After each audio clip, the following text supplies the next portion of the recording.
Hello everyone, welcome back to OC Recovery's YouTube channel. Today I wanted to do a video covering chapter 4, which is called Psychotherapy and the Value of a Human in the book, The Myth of Self-Esteem.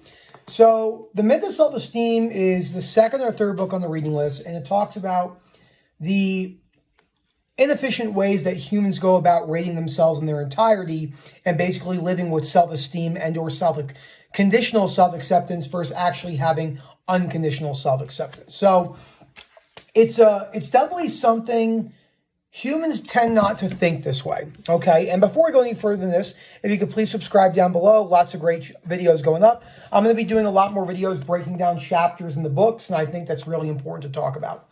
So why is this chapter so important in the book? Well, this chapter is very important because he breaks down the traditional ways in psychotherapy that people usually talk about rating themselves in a conditional manner, and talks about why the term itself, self-esteem, doesn't have any long-range benefits if you're using it in the connotations that, humans use it. So he does break down in chapter 7. I did a video on that book breaking down some of the short-term benefits of using conditional self-acceptance or self-esteem, because there are actually some benefits in the short term.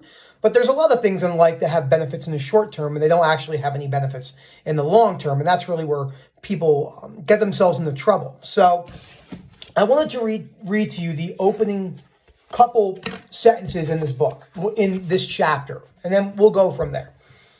Almost all modern authorities in psychotherapy believe that people's estimation of their own value or worth is exceptionally important, and if they seriously denigrate themselves or have a poor self-image, they will impair their normal functioning and make themselves miserable in many significant ways. Consequently, one of the main functions of psychotherapy, it is usually held, is to enhance people's self-respect or ego strength, self-confidence, self-esteem, feeling of personal worth, or self-identity. They will frequently focus intensely on what a rotten person they are, that they will distract themselves into problem solving and will become increasingly inefficient. So on anyone that has a YouTube channel, or it doesn't matter if you look at Freud or some of the stuff I was looking at yesterday from Adler, or looking at just a lot of philosophical absolute geniuses in our time period that were pronounced men and women, a lot of them talk about the ego, and a lot of them talk about, in this right here, so self-confidence and self-respect. Now, if you break down what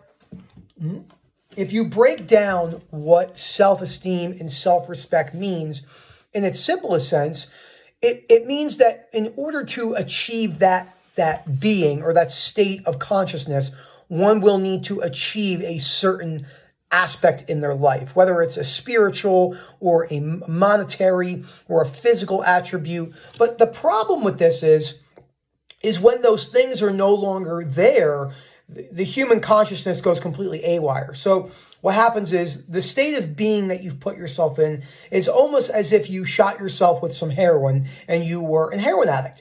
So you got a major influx of dopamine, all of the neurophysiologic things that happen in addiction in the brain.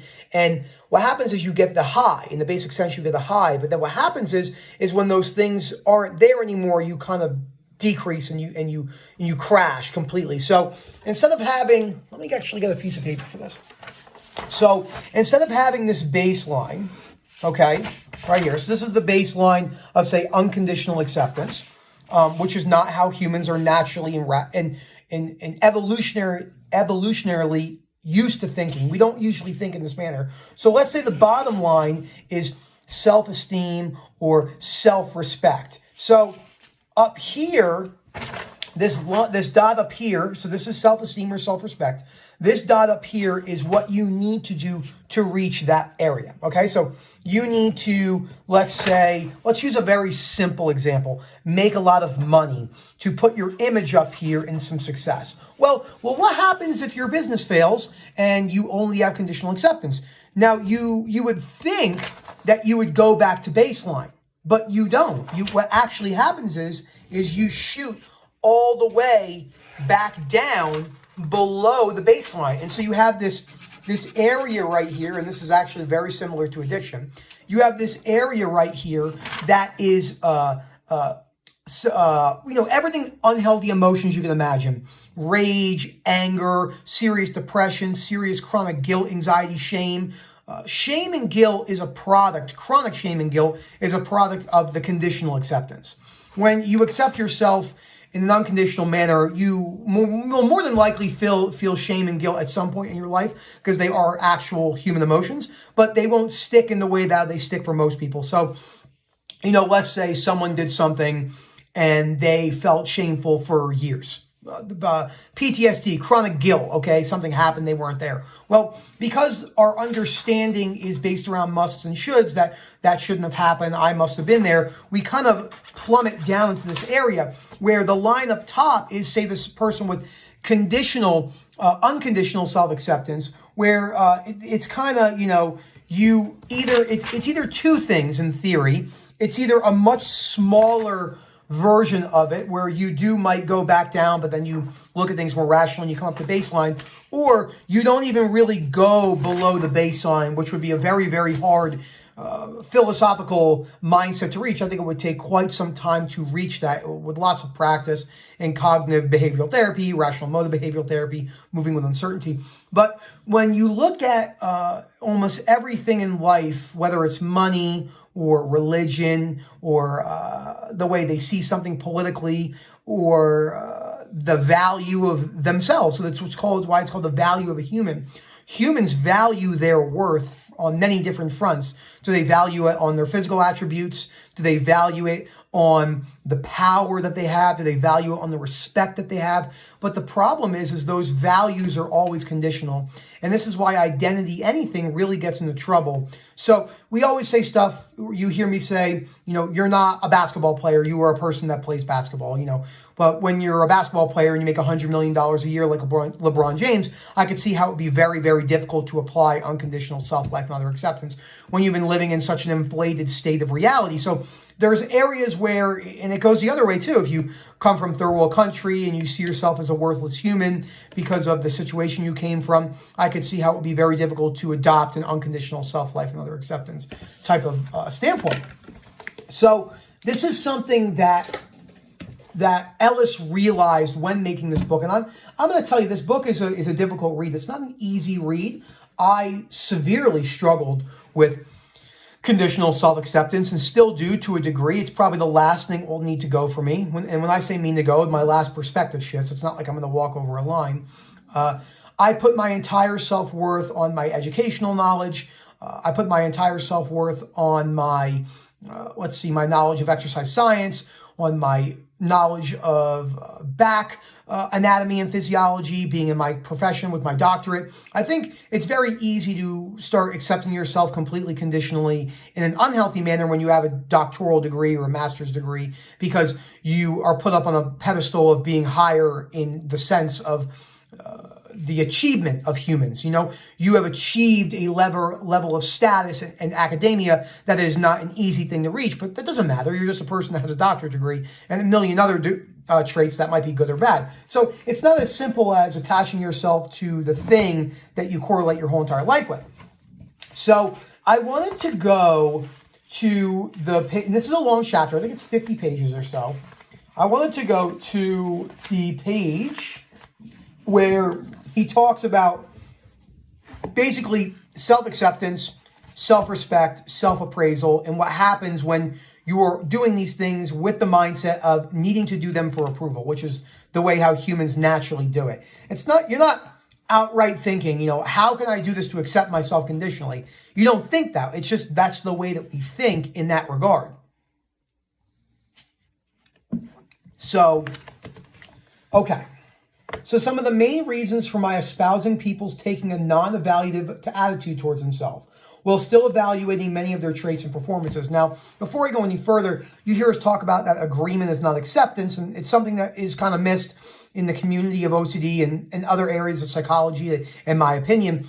I think that people believe that you must agree with something in order to accept it. So let's say you have a fear of harming your child.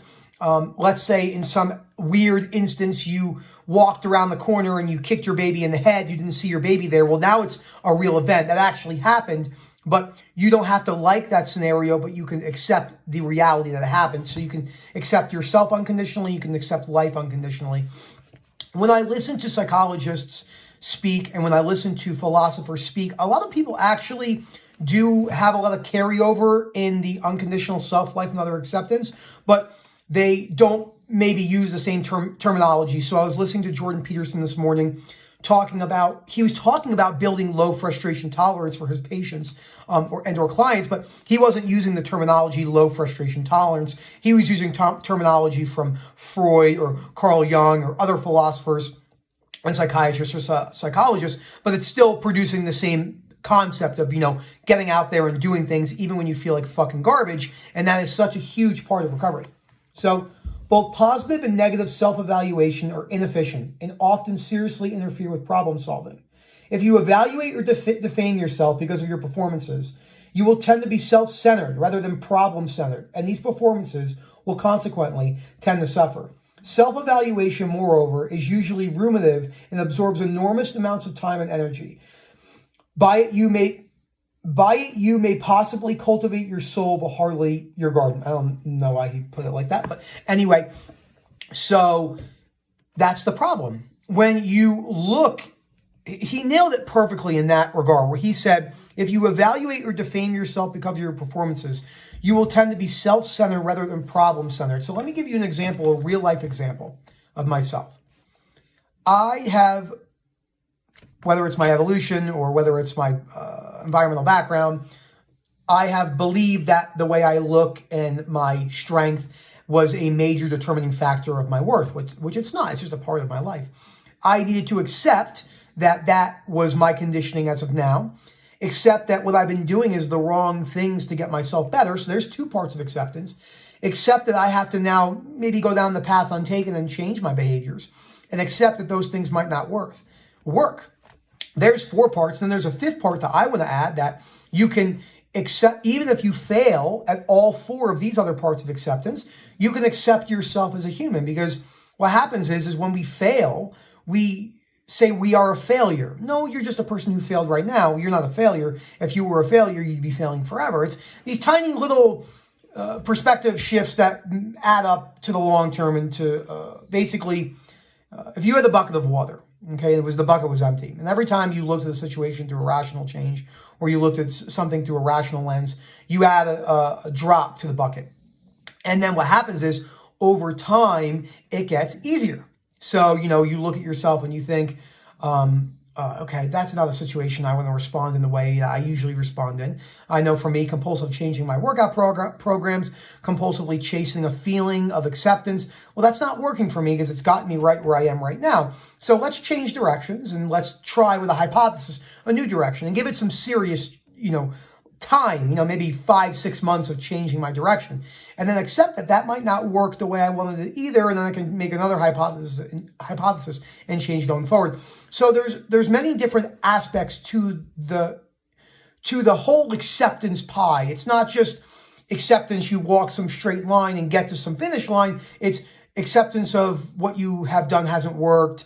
Going down a different path will be hard. Accepting your life, that it might not ever change in some small percentage. So there's multiple parts of this whole entire acceptance formula.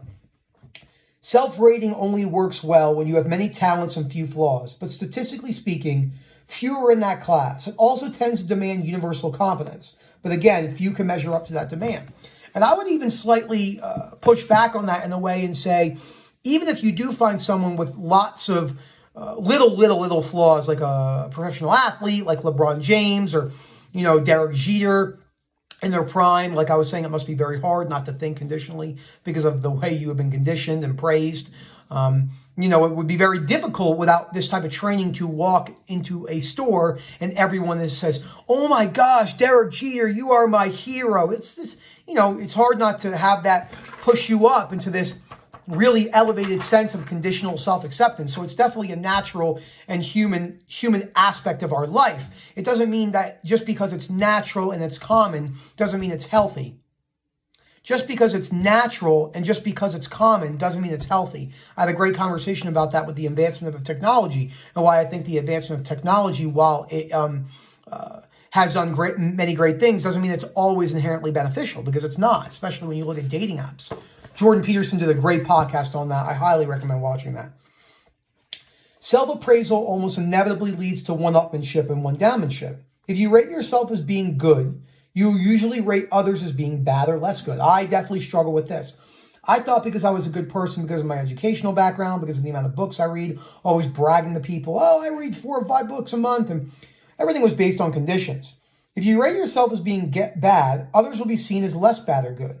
Thereby, you practically force yourself to compete with others in goodness or badness, and constantly feel envious, jealous, or superior.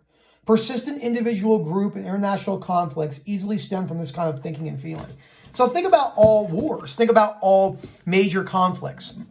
Major conflicts in life will always be there, more than likely. So no matter what anyone tries to tell you, or you try to get to a point where you'll believe in utopia in some fairy tale land, it's nice to imagine that happening, but the reality is it probably won't happen. So in order to bring this down, if we did this, which would be hard to correlate on some vast level, if we taught everyone how to think in a more accepting manner, would say in the way that wars are set, in the way how typically men in this regard, start wars. It's statistically speaking, men are usually the cause of world war. It's not actually females, which is actually a funny thing to think about when you look at the evolutionary and biology traits of women, who are usually more compassionate and empathy and more easy to let themselves be walked over and not be assertive in their own way. And men are sometimes more often assertiveness and stuff like that. So based off that alone can make you almost have subconscious belief systems that one must need to be like that in order to be what is deemed a strong male or a caring mother. So these things don't actually hold validity in the long run for psychological healthy outcomes. Not that I have seen for myself or others who have put these into practice. This is a very, very philosophical book. This talk is a little bit more philosophical than my normal videos, because it takes a deep amount of thought to look at yourself and realize that you are a human walking throughout life with 8 billion other humans, all who are different and unique in their own way. Some might have more sociopathic tendencies. Some might be more compassionate and empathetic. Some might be more funny, but none of these traits are dictating people in their entirety. Even in the worst case scenarios, as Hitler said, with his philosophy, as Ellis said about Hitler, even with my philosophy, I could accept Hitler. I didn't like anything that he did, and I hated his behavior, but I didn't hate him in his entirety. You remove yourself from the equation of having just extreme anger at someone when you see them as a fallible human being and think, maybe if I was in their shoes. I had a great conversation with someone about Ted Bundy a couple times. I've had this conversation multiple times. And people have said to me, I wouldn't have murdered women if I was Ted Bundy. I said, well, I think you would have. And they would say, how do you know that? And I say, well, I don't. But I would imagine if you were Ted Bundy and you had his outlook on life and his genes and everything else, you probably would have done the same thing, because that is what made him him. I'm not saying I agree with the behavior. I do not agree with killing 70 to 100 human beings. I certainly do not agree with that. But I can have empathy and understand that his total self, his environment, genetics, background, belief system led to murder, and multiple murders to him being a serial killer. So that is a difficult topic. We don't need to rate ourselves. And when we start rating ourselves like that, you start to realize that when you start moving in the other direction, you start to have a lot of relief, because you think to yourself, I don't like that about myself. Actually, real quick, let's end the video with this. There was so he talked about, I'm on page 236, acceptance of your physical feelings, talking about standing in front of a mirror, which is good for myself, and looking at myself and saying to yourself, maybe I don't like that I carry some fat in my midsection, or maybe I don't like how round my face is, and all these are other things. And you learned how to think about it rationally and say to yourself, well, why is that the end of the world that if I have a bigger waistline? Why is it the end of the world if I don't have a lot of muscle in my shoulders and stuff like that? And you could start to accept yourself in a way to where you don't need other people's approval. And that takes a lot of the secondary and tertiary disturbances, emotional disturbances off your shoulders. So thank you so much for watching this video. Don't forget to subscribe, and have a great day.